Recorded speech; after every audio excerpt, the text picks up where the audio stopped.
आज की इस वीडियो में मैं तुम्हें सिखाने वाला हूँ कि कोई तुम्हें इग्नोर क्यों करता है। कोई अगर तुम्हें इग्नोर करे या वैल्यू नहीं करे तब तुम्हें क्या करना है, साइकोलॉजिकल तरीके से उसको कैसे जवाब देना है, कैसे उसकी चालों का उसी पे उल्टा इफेक्ट करना है। ध्यान से देखना इस वीडियो को। दुनिया का कोई भी इंसान अगर तुम्हारे साथ ऐसा व्यवहार कर रहा है तो याद रखना उसको इजाज़त आपने दी है। जब कोई तुम्हें इग्नोर करता है तो सबसे पहले एक बात साफ है कि उसके अंदर तुम्हें खोने का कोई भी डर नहीं है, 1% भी डर नहीं है। क्योंकि अगर उसके मन में तुम्हें खोने का डर होता तो वो तुम्हें इग्नोर नहीं करता। हम उसी चीज़ को नज़रअंदाज करते हैं जो चीज़ हमारी ज़िंदगी में उतनी वैल्यू नहीं रखती है।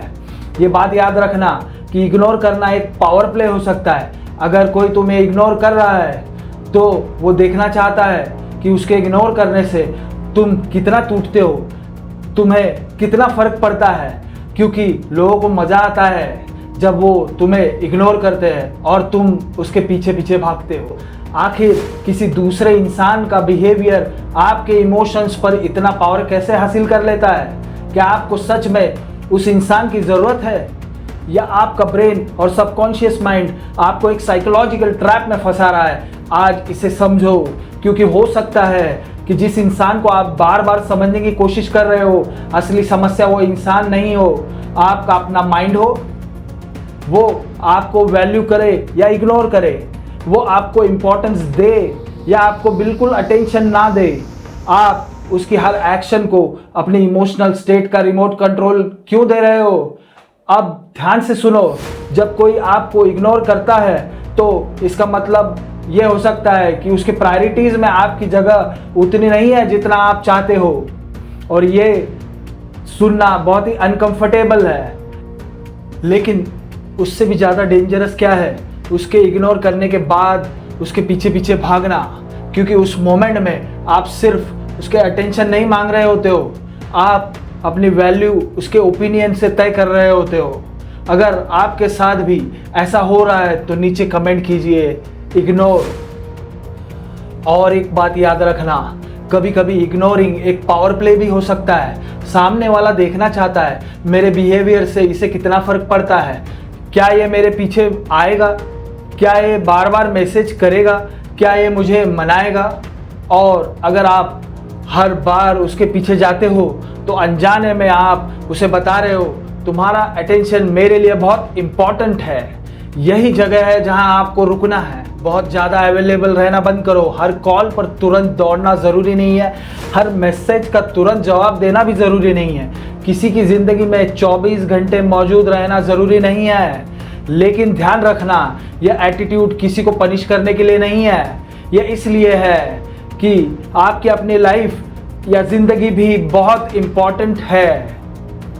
अब सवाल है, अगर आप जानते हो कि सामने वाला आपको मैनिपुलेट कर रहा है, फिर भी आप उसके बारे में इतना क्यों सोचते हो?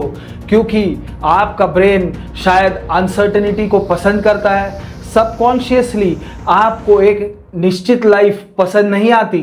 हो सकता है आपका बैकग्राउंड ही अनिश्चितता भरा हो, या हो सकता है कि किन्हीं और कारणों से आप बार बार अपने अनसेटल्ड माइंड से अनिश्चितता अट्रैक्ट कर रहे हो। अब कोई इंसान कभी अटेंशन देता है, कभी नहीं देता है, कभी बहुत प्यार करता है और कभी अचानक कोल्ड हो जाता है, तो आपका ब्रेन अलर्ट हो जाता है। अब क्या होगा?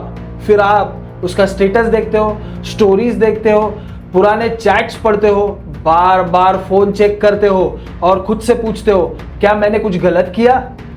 असल में आपने उस इंसान को नहीं, उस अनआंसर्ड क्वेश्चन को चेस कर रहे हो, और अनसर्टेनिटी आपके अटेंशन को और ज़्यादा अच्छी तरह से पकड़ लेती है। लेकिन इसके नीचे एक और बड़ा डर छिपा होता है, खो देने का डर।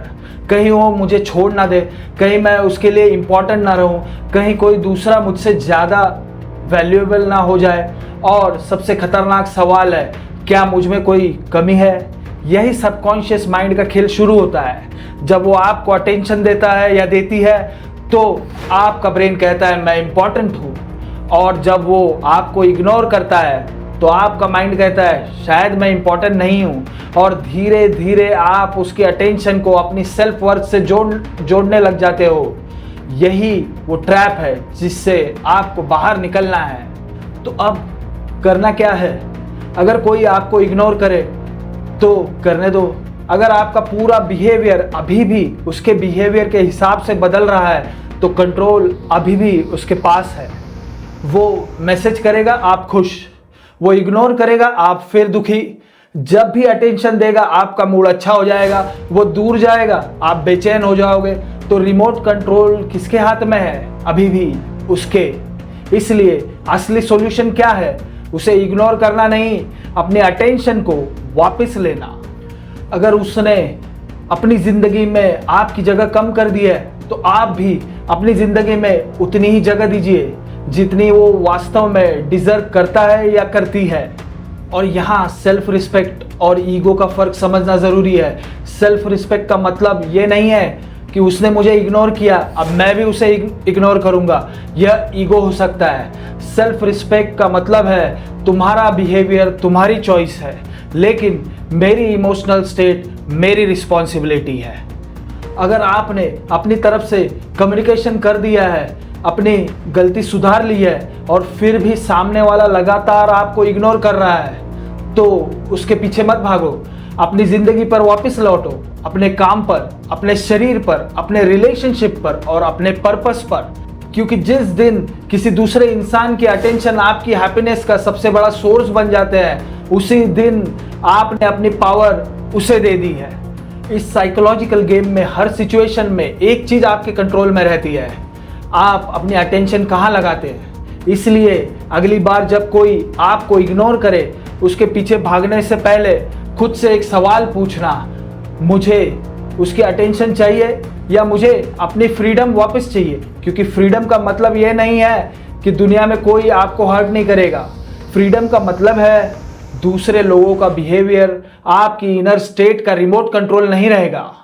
और जिस दिन आपके इमोशंस का रिमोट कंट्रोल किसी और के हाथ में नहीं रहेगा उस दिन आप लाइफ में फ्री हो जाओगे। अगर ये बात आपकी ज़िंदगी में कनेक्ट करती है तो कमेंट में सिर्फ फ्रीडम लिखिए। और अगली वीडियो में हम बात करेंगे क्यों हमारा सबकॉन्शियस माइंड बार बार उन्हीं लोगों की तरफ अट्रैक्ट होता है जो हमें वैल्यू नहीं करते हैं। तब तक याद रखिए, अपने डर को समझिए, अपने अटेंशन को वापस पाइए और फियरलेस एक्शन लेते रहिए।